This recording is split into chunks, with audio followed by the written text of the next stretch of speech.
गुरुर्ब्रह्मा गुरुर्विष्णु गुरुर्देवो महेश्वरा गुरुरेव परं ब्रह्म तस्मै श्री गुरवे नमः। শ্রী গুরু জয়। বন্ধুরা, আজকের ভিডিওর বিষয় হচ্ছে গুরু পূর্ণিমা। আপনারা সবাই জানেন গুরু পূর্ণিমা রয়েছে আগামী কাল। অ্যাকচুয়াল আজকেই শুরু হয়ে যাচ্ছে গুরু পূর্ণিমা, পালন করা হবে আগামী কাল। তো এই গুরু পূর্ণিমার দিনে আপনারা বিশেষ একটি টোটকা করতে পারেন নিজেদের ঘরে বসেই, যে টোটকাটি করলে আপনারা কিন্তু আপনাদের মনের যে কোনো শুভ ইচ্ছেকে ম্যানিফেস্ট করতে পারেন। এটা একদিনই করতে হবে, মানে একবারই করতে হবে এই পূর্ণিমার মধ্যে। গুরু কৃপা তো প্রত্যেকেরই প্রয়োজন। আমরা যদি গুরু কৃপা না লাভ করতে পারি তাহলে কোনো কিছুই কিন্তু হয় না হিসেব মতো, বুঝতে পেরেছেন? তো গুরু পূর্ণিমা খুবই গুরুত্বপূর্ণ একটা দিন, এবং এই দিন খুব সুন্দর একটা বিষয় আমি বলে দিচ্ছি আজকে, ছোট্ট একটা টোটকা যেটা আপনারা আপনাদের বাড়িতে বসে করবেন, এবং এর দ্বারা আপনারা আপনাদের যে কোনো শুভ মনের ইচ্ছেকে গুরুদেবের কৃপায় লাভ করতে পারবেন, পূরণ করতে পারবেন। তো কিভাবে কি করবেন সেটা জানতে পুরো ভিডিওটি দেখুন। ভিডিওটি ভালো লাগলে অবশ্যই একটি লাইক করে দেবেন, বন্ধু বান্ধবের মধ্যে ভিডিওটিকে অবশ্যই শেয়ার করে দেবেন, চ্যানেলটিকে সাবস্ক্রাইব করে পাশে থাকা বেল আইকনে ক্লিক করে অল অপশনটি অবশ্যই সিলেক্ট করে রাখবেন যিনি প্রথমবার এই চ্যানেলে এসেছেন অর্থাৎ এই ভিডিওটি দেখছেন। তোমার বলা মহালক্ষ্মী মন্ত্র জাপটা, যেটা শুনলেই অর্থ আসবে, সেই টেকনিকটা আমি করেছি। আর হচ্ছে যেটা কাগজ ভিজিয়ে সারা রাত জলে রেখে তারপরে সকালে ফ্লাশ করে দেওয়া, সেই টেকনিকটাও আমি করেছি। দুটো করেই আমি খুব ভালো ফল পেয়েছি। আমার প্রচুর অর্থের দরকার ছিল, সেটাও আমি পেয়েছি। আর আমার অনেক লোন ধার ছিল, সেই সবগুলো শোধ হয়ে গেছে। যেগুলো আমি চেয়েছি সেটা পেয়েছি। Thank you universe, thank you তোমাকে।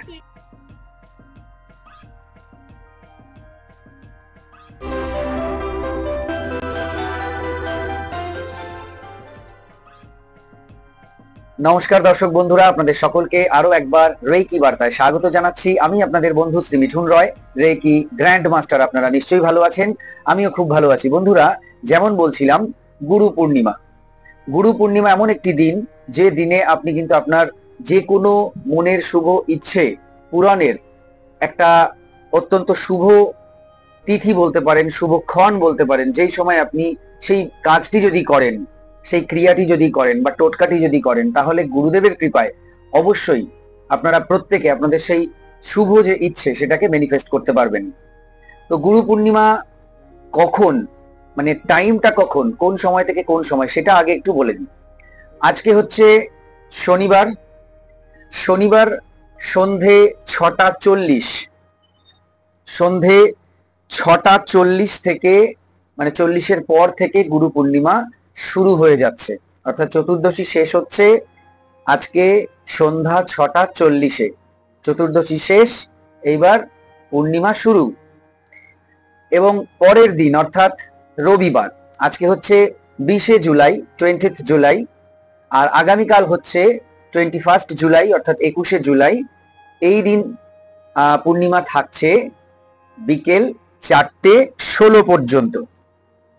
হ্যাঁ, 4:16 পর্যন্ত, ঠিক আছে? তাহলে এই যে টাইম, এই পুরো টাইমটা হচ্ছে পূর্ণিমা তিথি। এই পূর্ণিমা তিথির মধ্যে আপনাকে আমি এখানে যেগুলো বলবো সেগুলো করতে হবে। আজকে যেহেতু পূর্ণিমা লেগে যাচ্ছে এবং বিকেলের দিকে লাগছে, সন্ধ্যার দিকে লাগছে, তো আজকে কারো কিছু করার দরকার নেই, আজকের দিনটা থাক। আগামীকাল রবিবার ছুটির দিন আছে, এবং এই দিনকে পূর্ণিমা তিথি কমপ্লিটলি ধরুন, কারণ সকালে ঘুম থেকে উঠেই আপনি পূর্ণিমা পেয়ে যাচ্ছেন, এবং বিকেল 4:16 পর্যন্ত পূর্ণিমা তিথি থাকছে। তো এই সকালবেলা ঘুম থেকে যে উঠলেন, বিকেল 4:16 পর্যন্ত এই যে লম্বা সময়, এই সময়ের মধ্যে আপনি এই ছোট্ট কাজটি করবেন নিজের বাড়িতে বসেই। বুঝতে পেরেছেন? আচ্ছা, গুরু পূর্ণিমা হচ্ছে যে পূর্ণিমা যেখানে আমরা আমাদের গুরুকে পুজো করি বা স্মরণ করি, বা তার কাছ থেকে আশীর্বাদ আমরা চেয়ে নিই বা আশীর্বাদ পাই, আশীর্বাদ আমরা লাভ করি। আশীর্বাদ তো আমরা চাইতে পারি যে গুরুদেব আমাদের আশীর্বাদ করো, সে তো চাইতে পারি আমরা সকলে, কিন্তু গুরুদেব এই দিন কিন্তু সকলকে আশীর্বাদ প্রদান করেন, এবং তার যে আশীর্বাদ, সেই আশীর্বাদ আমাদের মাথায় যখন আসে আমরা কিন্তু খুব পজিটিভ হয়ে যাই, আমাদের আশপাশ থেকে সমস্ত নেগেটিভিটি দূরে চলে যায়, আমাদের জীবনের বাধা বিপত্তি সমস্যা সমস্ত কিছু দূরীভূত হয়ে যায়, অর্থাৎ দূরে চলে যায়। তো গুরুদেবের আশীর্বাদ অত্যন্ত প্রয়োজন প্রত্যেকের জন্য। আমার প্রয়োজন, আপনার প্রয়োজন। আমি তো গুরুদেবের আশীর্বাদেই বেঁচে আছি, আমি তো সবসময় তাই মনে করি আর কি। গুরু কৃপায় আমি আছি, গুরু কৃপা না থাকলে আমি থাকবো না, ব্যাপারটাই। আর আমি এই যে আপনাদের বিভিন্ন বিষয় বলি, আপনারা উপকৃত হন, এই সকলই হচ্ছে আমার গুরুদেবের কৃপা বলুন, আশীর্বাদ বলুন। তাই আমাকে তিনি শক্তি দেন, তিনি আমাকে বুদ্ধি দেন, তিনি আমাকে বিভিন্ন বিষয় দেখান, আমি সেইগুলো দেখার পরে বোঝার পরে আপনাদের সঙ্গে শেয়ার করি বা আপনাদেরকে দেই। অর্থাৎ আপনারা ধরুন যখন উপকার পাচ্ছেন, আপনারা বলছেন দাদা আপনাকে ধন্যবাদ জানাই, এই ধন্যবাদ কিন্তু আমার প্রাপ্ত নয়, আমার পরমারাধ্য গুরুদেব পরিব্রাজকাচার্য বা শ্রী শ্রীমৎ দুর্গা প্রসন্ন পরমহংসদেবের প্রাপ্ত। তো এই দিন আমি আমার মতো করে গুরুদেবকে স্মরণ করব, আমার মতো করে তাকে মনে করব, পূজা করব। আপনারাও আপনাদের মতো করে আপনাদের যারা গুরু আছেন বা যিনি গুরু আছেন তাদেরকে স্মরণ করবেন এবং তাদের পূজা করবেন, তাদেরকে শ্রদ্ধা করবেন, সেই দিন পূজা করবেন। এই কাজগুলি কিন্তু এই দিন করবেন। এবং আরেকটি কথা, গুরুত্বপূর্ণ কথা যেটা, সেটা হচ্ছে নিরামিষ আহার গ্রহণ করবেন। রবিবার নিরামিষ আহার গ্রহণ করে এই কাজগুলি করবেন। এই একটা দিন কেউ কোনো আমিষ আহার গ্রহণ করবেন না, কি ঘরে কি বাইরে, একটা দিনের ব্যাপার। সেদিন সম্পূর্ণরূপে নিরামিষ আহার গ্রহণ করুন। হয়তো মনে হতে পারে যে ছুটির দিন, এই দিন তো আমরা একটু ননভেজ খাই, সেটাও কি এই সপ্তাহে বন্ধ হয়ে যাবে? এটা ভাববেন না, খাওয়ার দিন অনেক রয়েছে, অনেক খেতে পারবেন। এই দিন চলে গেলে দিনটাকে আর ফেরাতে পারবেন না। তো ওই জন্য নিরামিষের মধ্যেও তো অনেক সুন্দর সুন্দর পদ রান্না করা যায়, মা কাকিমারা খুব সুন্দর সুন্দর রান্না করতে পারেন নিরামিষের মধ্যে। তো সেরকম কিছু একটা পদ করে সেই দিন সকলকে দিন বা নিজেরা গ্রহণ করুন, ঠিক আছে? তো নিরামিষ আহার গ্রহণ করবেন। রবিবার দিন 4:16 বিকেল, এই হচ্ছে টাইম, তার মধ্যে কাজ করবেন। এবার একটা কথা বলি, অনেকে হয়তো ভাবছেন আমি তো দীক্ষা নেইনি বা দীক্ষা পাইনি, আমি তো অদীক্ষিত, আমার তো সেই অর্থে কোনো গুরু নেই। তো আপনার জন্য বলবো, ধরুন আপনি কাউকে মানেন, অনেকেই আছেন আমাদের গুরুদেবের কিন্তু ভক্ত, যারা আমাদের গুরুদেবকে মানেন, শ্রদ্ধা করেন, তারা দীক্ষা পাননি। ধরুন অনেকে রয়েছেন যারা বাবা লোকনাথকে খুব মানেন আর কি, তাদের বাড়িতে বাবা লোকনাথ পূজিত হন। তো সেই বাবা লোকনাথকেই আপনি গুরু মনে করুন। বাবা লোকনাথ কোনো দীক্ষার ব্যবস্থা করে যাননি যদিও, কিন্তু তাকে আপনি মনে করুন গুরু, সেই আপনার গুরু। তো তার পূজা করুন এই গুরু পূর্ণিমার দিন। ধরুন কেউ অনুকূল ঠাকুরের দীক্ষিত, তারা অনুকূল ঠাকুরের পূজা করুন। কেউ জগবন্ধুর ঠাকুরের দীক্ষিত, তারা সেই জগবন্ধু ঠাকুরের পূজা করুন। কেউ শ্রী শ্রী রামকৃষ্ণ পরমহংসদেবের দীক্ষিত, তো তারা সেই ঠাকুরের পূজা করুন। কেউ মায়ের দীক্ষিত, সারদা মায়ের, শ্রী মায়ের, তো তারা তাদের গুরুদেব গুরু মায়ের পূজা করুন। বুঝতে পেরেছেন?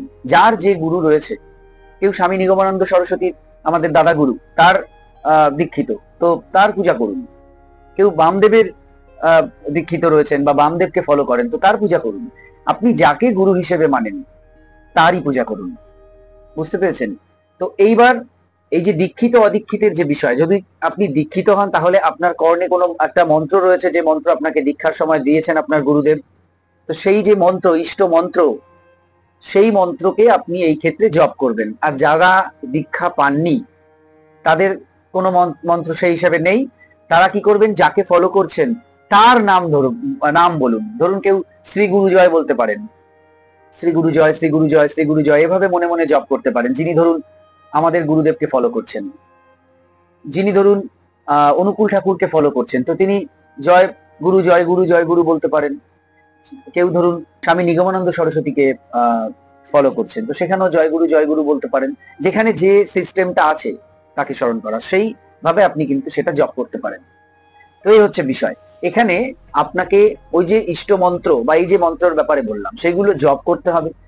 আর একটা কাজ করতে হবে ছোট করে, তো বলে দিচ্ছি সবটাই। আরেকটু বলি, সেটা হচ্ছে ধরুন আপনি কাউকে ফলো করছেন না, সেক্ষেত্রে কি হবে? সেক্ষেত্রে আপনি ভগবান শ্রীকৃষ্ণকে মনে করুন আপনার গুরু, এবং ভগবান শ্রীকৃষ্ণের যে মন্ত্র আছে, বীজ মন্ত্র, সেটা জপ করুন। বুঝতে পেরেছেন? যিনি মনে করছেন আমি তো কাউকে ফলো করছি না, তিনি ভগবান শ্রীকৃষ্ণের বীজ মন্ত্র জপ করুন। ভগবান শ্রীকৃষ্ণই সকলের গুরু, ভগবান শ্রীকৃষ্ণই সকল গুরুর মধ্যে এসে সকল শিষ্যকে উদ্ধার করেন। এই জন্যই তো আমরা বলি গুরু ব্রহ্মা গুরু বিষ্ণু গুরুর দেব মহেশ্বর গুরুরেব পরম ব্রহ্ম তস্মৈ শ্রী গুরবে নমঃ। অর্থাৎ গুরু তিনি একাধারে বিষ্ণু, একাধারে তিনি শিব, একাধারে তিনি ব্রহ্মা। শুধু তাই নয়, তিনি হচ্ছেন পরম ব্রহ্ম।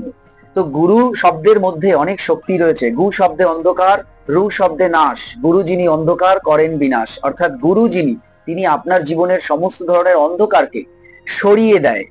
আর যখনই অন্ধকার সরে যাবে আপনার মধ্যে জ্ঞান চলে আসবে, আপনার জ্ঞান চক্ষু খুলবে। তো অন্ধকারটা সরানো দরকার সবার আগে, এবং সেই অন্ধকার সরানোর কাজই কিন্তু গুরু করেন। গুরু শব্দের অর্থই তাই। এখানে ব্রহ্মা বিষ্ণু মহেশ্বর সবই তো গুরুই, এবং গুরুর মধ্যেই ভগবান এসে সেই কাজটি করছেন গুরু রূপে। অর্থাৎ আপনি শ্রীকৃষ্ণের মন্ত্র জপ করতে পারেন এই ক্ষেত্রে, তাকে গুরু মনে করে। বুঝতে পেরেছেন? তাহলে মন্ত্রের ব্যাপারটা বুঝতে পেরেছেন। এবং এই মন্ত্র কিন্তু জপ করতে হবে 1008 বার, অথবা যিনি পারছেন না তিনি 108 বার করবেন। সকলকেই বলবো 1008 বার করুন। কর গুণে হোক, যেভাবে হোক, মালা নিয়ে হোক, 1008 বার করুন। তার থেকে বেশি করুন, 1010 বার করুন, 12 বার করুন, চলবে। কিন্তু যিনি ধরুন পারছেন না, তার সময়ের ব্যাপার রয়েছে, বা তিনি শারীরিকভাবে অসুস্থ, তো সেই ক্ষেত্রে তাকে আমি বলবো তিনি 108 বার করুন, বা 110, 15 বার করে আপনি ছেড়ে দিন। তাহলে মন্ত্র জপ করতে হবে। এই বীজ মন্ত্র, যে ইষ্ট মন্ত্র যেটা, সেটা প্রত্যেকের, যেরকম যারা দীক্ষা পেয়েছেন সেই মন্ত্র জপ করবেন। যিনি দীক্ষা পাননি তিনি যাকে ফলো করেন তার নাম জপ করুন, অথবা আপনি ভগবান শ্রীকৃষ্ণের বীজ মন্ত্র জপ করুন। এই হচ্ছে বিষয়। তাহলে জপ হবে এদিন, নিরামিষ আহার গ্রহণ হবে। সারা দিনটা এমন ভাবে কাটাবেন যে কারো সঙ্গে কোনো ঝগড়া, অশান্তি, মনোমালিন্য যাতে না হয় আপনার তরফ থেকে। আপনাকে কেউ খুব খেপাচ্ছে বা অনেক রাগানোর চেষ্টা করছে, আপনার সঙ্গে অশান্তি করার চেষ্টা চালিয়ে যাচ্ছে সে, কিন্তু আপনি সেদিন তাকে কোনো রকম স্কোপ দেবেন না, কোনো জায়গা দেবেন না। আপনি মনে মনে একেবারে গিট মেরে রাখুন যে আজকে আমি কোনো রকম ঝামেলা ঝঞ্ঝাটের মধ্যে যাব না, আজকে আমি কোনো রকম দুশ্চিন্তা করব না, আজকে আমি আমার কাজ সৎভাবে করব, আজকে আমি সঠিকভাবে জীবনযাপন করব, ভালোভাবে চলবো। এই বিষয়গুলো ওই দিন মেনটেন করবেন। সমস্ত মানুষ বা জীবমাত্রিক সত্তার প্রতি নমনীয় মনোভাব রাখবো, কৃতজ্ঞতা জ্ঞাপন করব। আজকের দিনে কোনো রকম ঝামেলা, অশান্তি, রাগারাগি করব না। এই কথাগুলি নিজেকে নিজে বলে নেবেন, এগুলো সারাদিন মেনটেন করবেন। কেমন? তো এই হলো বিষয়। এবার একটা বিষয় বাকি আছে, মোটামুটি সব বলেই দিয়েছি। সেটা হচ্ছে রথযাত্রার দিন যেরকম বলেছিলাম তুলসীর মালা বানাবেন, ঠিক এই দিনও আপনি তুলসীর মালা বানাবেন। 28টা তুলসী পাতা দিয়ে বানাবেন। তুলসীর যে বোটা সেটাকে সুতো দিয়ে গিট মেরে মেরে করবেন। তুলসী পাতা ফুটো করে করে সেলাই করে মালা বানাবেন না। তুলসী পাতার যে মাথায় যে বোটা রয়েছে সেটাকে গিট মেরে মেরে 28টা বা 108টা দিয়ে মালা তৈরি করুন। করে সেই মালা আপনি যাকে ফলো করেন তার গলায় পরিয়ে দিন, বা আপনার গুরুদেবের গলায় পরিয়ে দিন, বা ভগবান শ্রীকৃষ্ণের গলায় পরিয়ে দিন, অথবা চরণে দিন। যারা গলায় পরাতে পারছেন না, ছোট হয়তো আপনার বিগ্রহ, আপনি চরণে রেখে দিন। অনেকে এই ক্ষেত্রে বলেন যে আমরা গুরুদেবের চরণে তুলসী দেই না। এই নিয়ে অনেক রকম বিষয় আছে, পক্ষে বিপক্ষে দুপক্ষের মানুষই পাওয়া যায়। আমরা কিন্তু আমাদের গুরুদেবের চরণে তুলসী দেই। কেন দেই? ওই যে বললাম, আমরা গুরুদেবকে ব্রহ্মা বিষ্ণু মহেশ্বর সবই তো সে পরম ব্রহ্ম, তো সেই জন্য তার চরণে আমরা তুলসী দিতেই পারি। সে তো কৃষ্ণ, সে তো বিষ্ণুদেব, সে তো নারায়ণ, সে শিব, সবই তাই। তো আমরা নারায়ণ, তিনি যেহেতু নারায়ণ, সেই হিসেবে তার চরণে আমরা তুলসী দিতেই পারি। অনেকে তুলসী বুকে দেন, মাথায় দেন, গুরুদেবের মাথায় দেন, বুকে দেন, চরণে দেন। অবশ্য আপনাদের আশ্রম অনুযায়ী, আপনাদের সেই ধর্মীয় প্রতিষ্ঠান অনুযায়ী যে নিয়ম আছে সেই নিয়মই ফলো করুন। গলায় তো পরাতেই পারেন, গলায় সবাই পরাতে পারে, তাই না? তো সেই হিসেবে পরিয়ে দিন গলায়। তো এই হচ্ছে বিষয়। মালা পরাবেন, জপ করবেন, নিরামিষ আহার গ্রহণ করবেন, সারাদিনটা ভালোভাবে কাটাবেন। এইগুলি হচ্ছে মূল বিষয়। এবার আর দুটো জিনিস বলবো, সেটা হচ্ছে যখন জপ করতে বসছেন তখন একটা গ্লাসে জল রাখুন, ঠাকুরের গ্লাসে হোক বা কাঁচের গ্লাসে। জপ হয়ে যাওয়ার পরে ওই জল নিজে পান করুন, বাড়ির সকলকে পান করান, চতুর্দিকে একটু করে করে স্প্রিঙ্কেল করে দিন, ছিটিয়ে দিন জলটা। যদি তারপরেও জল থেকে যায় গাছের গোড়ায় দিয়ে দিন, কোনো গাছের গোড়ায় দিন। তুলসী গাছের গোড়ায় দেওয়ার দরকার নেই, অন্য গাছের গোড়ায় দিন, আম জাম লিচু কাঁঠাল যা আছে সেই গাছের গোড়ায় দিন। কেমন? আর একটা বিষয় থাকছে বাকি, সেটা হচ্ছে এই যখন আপনি জপ করছেন, জপ হয়ে গেল, জপ হয়ে যাওয়ার পর আপনি যে ইচ্ছের জন্য এটা করলেন, এত কিছু যে করছেন একটা ইচ্ছের জন্য তো করছেন, সেই ইচ্ছেটা পূর্ণ হয়ে গেছে, এটা পুরোপুরি আপনি কল্পনায় দেখার চেষ্টা করুন, ভিজুয়ালাইজ করুন যে আপনার সেই ইচ্ছে পূর্ণ হয়ে গেছে, গুরুদেবের কৃপায় সেই ইচ্ছে পূর্ণ হয়ে গেছে। এটা ভাবুন। ভাবা হয়ে গেল, ভাবার পরে আপনি 3 বার বলুন সাকসেস সাকসেস সাকসেস। 3 বার বলবেন সাকসেস সাকসেস সাকসেস। মানে আমি সফল, আমি সফল, আমি সফল, তাও বলতে পারেন। বুঝতে পেরেছেন? তো ভাবনা হয়ে গেল, তারপরে সাকসেস বলুন, বলে প্রণাম করে উঠে যান, জলটা ছিটিয়ে দিন, কাজ শেষ। এবার একটা কথা বলি, অনেকে হয়তো বলবেন যে আমি কল্পনা করতে পারি না, তো তাদেরকে বলবো তারা মনে মনে ভাবুন, কল্পনা করতে হবে না, মানে বিশ্বাস করুন যে হ্যাঁ আমার এই ইচ্ছেটা গুরুদেব পূর্ণ করে দিয়েছেন, আমার এই ইচ্ছে পূর্ণ হয়ে গেছে, আমার এই ইচ্ছে পূর্ণ হয়ে গেছে, আমার এই ইচ্ছে পূর্ণ হয়ে গেছে, সাকসেস সাকসেস সাকসেস। এটা বলতে পারবেন তো, এবং বিশ্বাস করতে পারবেন তো যে আপনার ইচ্ছে পূর্ণ হয়ে গেছে? তো বিশ্বাস করাটাই হচ্ছে আসল।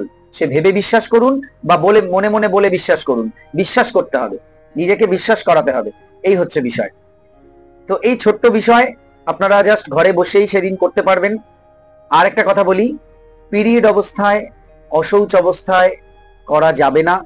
কাল অশৌচের মধ্যে আপনি ঘরে অবশ্যই করতে পারেন, তবে পিরিয়ডে যদি কেউ রয়েছেন, কোনো মা বোনরা রয়েছেন, সেক্ষেত্রে আমি বলবো মনে মনে মন্ত্র জপ করুন। তুলসীর মালা বানিয়ে যে দিতে বললাম সেগুলো আপনি করতে পারবেন না, জল রেখে জপ করতে পারবেন না।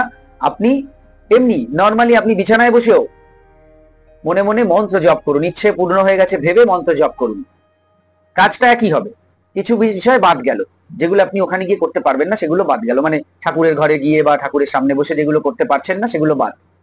অশৌচে যিনি আছেন এবং পিরিয়ড অবস্থায় যিনি আছেন তারা মনে মনে করতে পারেন, মনে মনে আপনি জব করতে পারেন। তাহলে পুরো বিষয় আশা করি বুঝতে পেরেছেন, কোনো প্রশ্ন নেই। তো এইভাবে করুন। পরবর্তীতে কে কতটা উপকার পেলেন অবশ্যই জানিয়ে যাবেন। আপাতত আপনারা কমেন্ট বক্সে আপনাদের গুরুদেবের নাম লিখে যেতে পারেন, তাকে প্রণাম জানিয়ে যেতে পারেন, বা আপনি যাকে মানেন তাকে প্রণাম জানিয়ে যেতে পারেন। সবাই খুব ভালো থাকুন। গুরু পূর্ণিমার অনেক অনেক শুভেচ্ছা, অভিনন্দন আপনাদের জানাই, শ্রদ্ধা জানাই, প্রণাম জানাই। সকলে ভালো থাকুন। এই ছিল আজকের ভিডিও। আরো কিছু জানতে অথবা রেকি শিখতে স্ক্রিনে দেওয়া নম্বরে হোয়াটসঅ্যাপ করুন। বর্তমানে প্রত্যেকটি ক্লাস অনলাইনে চলছে, আপনার বাড়িতে বসে আপনি যে কোনো ক্লাস বা কোর্স ইজিলি করতে পারেন। হোলি ফায়ার 3 রেকি, যা বিশ্বের সবচাইতে শক্তিশালী রেকি, যে রেকি শিখে আপনি আপনার জীবনের সমস্ত ধরনের সমস্যাকে সমাধান করতে পারেন। এই কোর্স শেখার জন্য, এছাড়া বিভিন্ন কোর্স আমি করাই, যে কোনো কোর্স শেখার জন্য যোগাযোগ করুন, শিখে নিন সেই কোর্স। সবাই খুব ভালো থাকুন, সুস্থ থাকুন, দেখতে থাকুন রেকি বার্তা। এতক্ষণ ভিডিওটি দেখার জন্য, কথাগুলো শোনার জন্য আপনাদের অসংখ্য অসংখ্য ধন্যবাদ জানাই। আজকে আসছি, নমস্কার।